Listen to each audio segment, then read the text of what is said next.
So I just have to say something. Today we're going to discuss a comment that was made in the comment section of one of my videos in reference to police that deserved a response.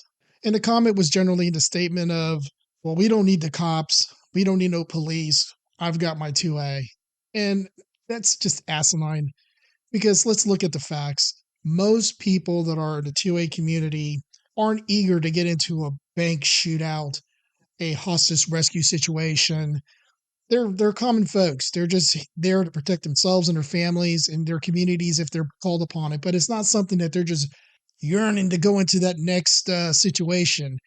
The gun store commandos that think that they're John McClane in Die Hard or John Wick, it's a fantasy. And it's easy to be a keyboard commando and try to shit all over the police when you know damn good and well that in most cases you're going to be armchair quarterbacking the actions and reactions of the police. And if called upon, you're probably never going to volunteer to step into a violent scenario.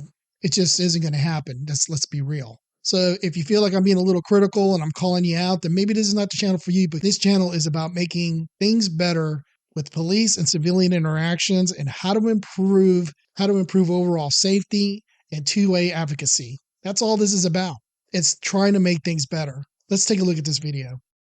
Years ago today, Southern California was glued to the television set as we watched the infamous North Hollywood bank shootout play out on live TV. And CBS 2's Dave Lopez is live in front of the bank at the center of the standoff with some of the heroes from that day. Dave?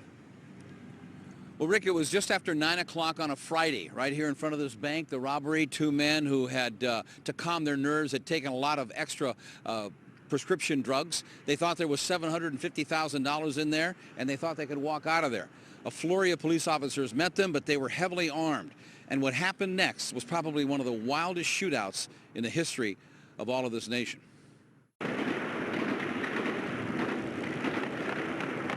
It was drama that unfolded on live television 20 years ago today, and it was an unfair fight. The two bank robbers, dressed in heavy body armor and carrying automatic assault rifles, simply outgunned the LAPD. When you hit somebody with some rounds, they stop. It basically just got his attention. And, you know, a 9mm against a AK-47, it was pretty unfair. But that's all the LAPD carried 20 years ago. Their 9mm handguns and shotguns. They were up against automatic weapons from the two bank robbers who fired 1,100 armor-piercing rounds at them in a span of 44 minutes. I thought that was the day I was going to die. I was shot 4 times. I had one round go through the lower part of my vest. Officer James Zaborovan had been an LAPD officer only 2 months before he was shot. I was laying on top of one of the detectives that wasn't wearing any body armor at the time. Today, the LAPD honored all those who answered the call that day. Also on display, a sergeant's car. He took a bullet to the head, survived, now lives in Utah. In his remarks today, Chief Charlie Beck said during the 1990s, the image of the LAPD took a beating. He mentioned Rodney King, the Rampart scandal.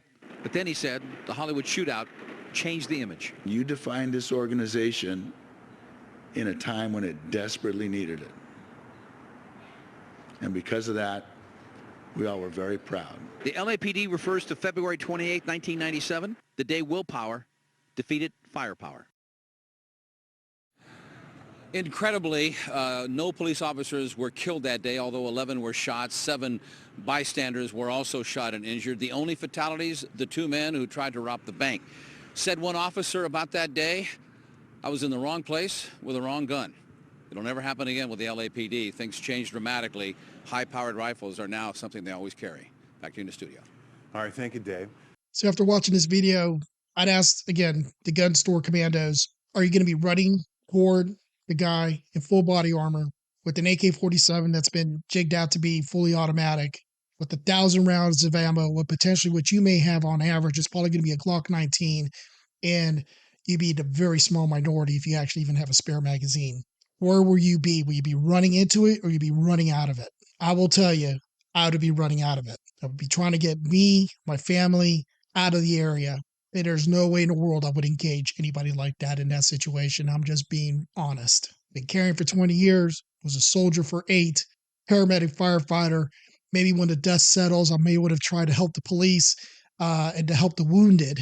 But to engage, no freaking way. Let me know what you think. Hit that like, subscribe, and that notification bell. Thank you for visiting.